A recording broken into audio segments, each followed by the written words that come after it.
Magandang araw sa ating lahat. Another vlog na naman po tayo. Kasama ko dyan ang aking ama. Kami nga po pala dyan nagpagawa ng motor. Ang aming motor na Mio. Medyo malaki po ang nasira.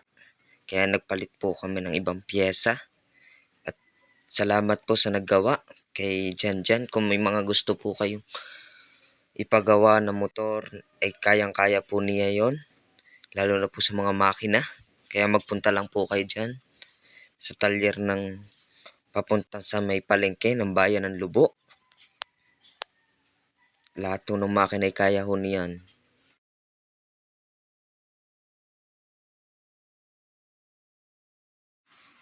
Yan, okay na. Kinabit na nga.